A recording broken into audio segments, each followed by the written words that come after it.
The city of Toronto just keeps changing their rules, and if you are someone trying to chase that next hot real estate trend, good luck keeping up.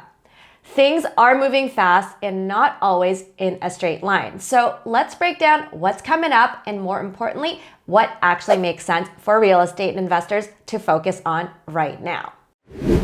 First, let's talk about sixplexes. Up until now, they have not been allowed citywide. They were only legal in the old city of Toronto and East York.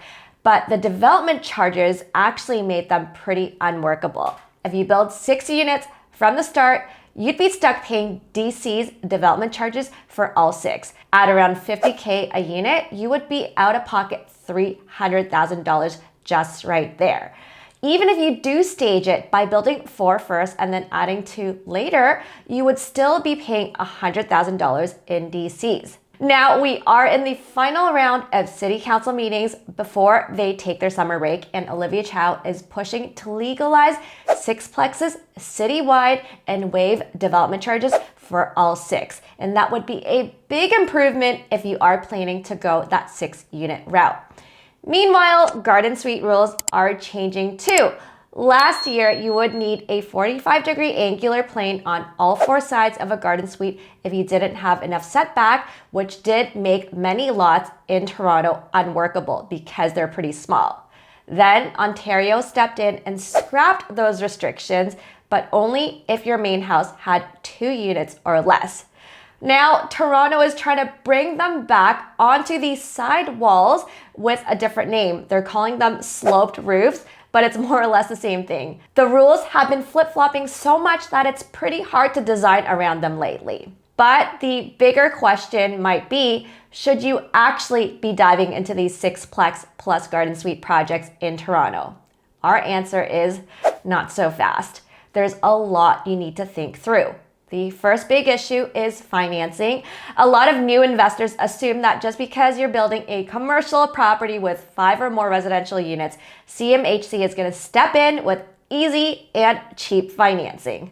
In reality, most investors are still using a combination of cash, HELOC, private financing, and conventional bank mortgage to get this project done, and then later on refinance with CMHC once it's done.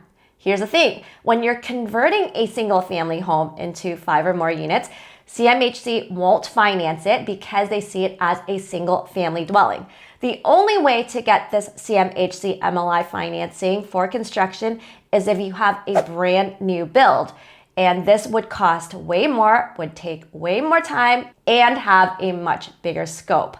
Plus, keep in mind that you're still on the hook to close on the purchase and carry holding costs on your own, and you have to figure out another way to finance it in the meantime because CMHC financing, even for construction, does take quite a long time. You'll need to design the build first, submit the drawings, and then wait around 6 months or more to get it approved by CMHC.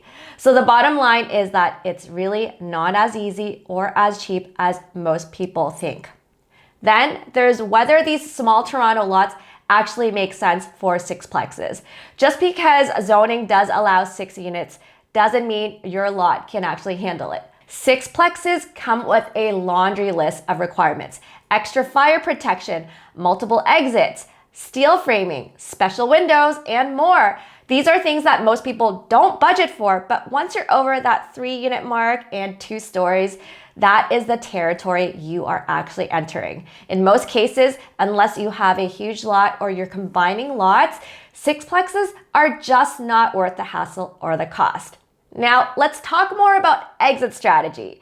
Bigger projects cost more and they instantly shrink your buyer pool when it comes time to sell and exit, although most buyers don't consider it when they buy, but this is definitely something you need to think about from the start. When the completion value goes higher, fewer investors can afford it practically, and that makes it tougher to sell when you actually need to. And here's another thing you need to think about for exiting. Once you go above 4 units, you're no longer selling to end users anymore. you're putting yourself in pure investor buyer territory. And investors are tough buyers. They care about numbers, not emotions. This means fewer potential buyers and a harder time selling down the line. Smaller properties like duplexes attract way more families. These families like the option of a separate basement unit for extra rental income, or they might use it for a nanny or in-law suite. And when end users fall in love with a home, they're usually willing to pay more than an investor. Same goes for triplexes. Young couples do like to live in one unit and rent out the other two, and that's their entry into owning land. So if you are thinking about investing long-term, just know the bigger you go, the smaller your buyer pool, and that can hurt your resale value and make it tougher to sell when you need to.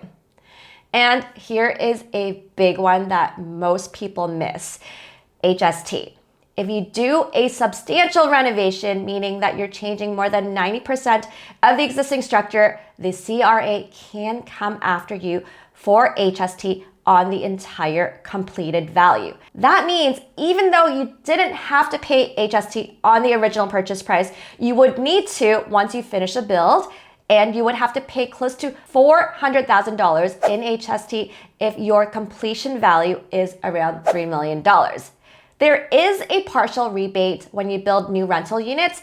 It adds up to around $27,000 per unit max, but you're still left out of pocket roughly $300,000 if you have a fourplex, and that can easily eat up a lot of your value add gain on your build. The only way to avoid this is if you do a completely new build with 4 units or more, and then you can qualify for another rebate with a full 13% back. But most investors aren't doing that these days when they're creating these multiplexes. They go the conversion route to save on cost and scope, and then they get blindsided by this HST hit at the end. So here's what it really comes down to. Sure, these policies do look exciting, but just because the rules allow something doesn't mean it makes complete financial sense. We still prefer the tried and tested approach, a simple triplex conversion and maybe a backyard house down the line. These projects are proven, the rules are more stable, and they probably won't trigger the HST self-assessment tax. They are cheaper, they're faster, easier to manage, and easier to sell. And when you compare the cost, time, and risk with the actual returns, the triplex plus garden suite combo often beats the flashy sixplex build. So here's what you need in order to get this done. You need around $400,000 of capital and probably be able to qualify for around an $800,000 loan. You can buy a property for around $900,000, put in $150K to $200K to convert it into a triplex, and that way you can boost your cash flows right away. Once you've done this, you have 2 options. You can refinance and pull some money out, which would lower your cash flow, but then you get more money back to reinvest again, or you can keep the mortgage as is and enjoy the stronger cash flows. But here's one good reason to refinance. If you are looking to build that garden suite or laneway suite. Yes, your cash flow will take a hit in the short term, but the upside is you'll end up with 2 houses on the lot afterwards, a second, possibly 2-story, 1,000 square foot garden suite or laneway suite that could bring in around $3,500 of extra rent a month. And once everything is all said and done, your total cash flow will jump to a whole new level. This might sound simple, but finding the right property is where most people get stuck. And that's exactly where we come in.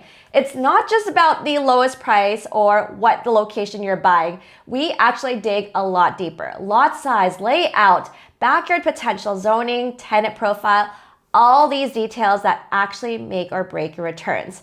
You're not expected to know all of this. That is our job. And if you're serious about growing your portfolio in Toronto, let's connect and find the right property to get you there. We are a real estate sales brokerage that specializes in multiplexes in Toronto. Whether you're looking for a turnkey multiplex or a value add project with more upside, we can help you spot high potential deals, run the numbers that matter, and guide you through the entire process from purchase to renos to getting it rented. And we even have a property management team if you want to keep it hands off long term. If you are ready to take action, just head over to this link here and let's chat.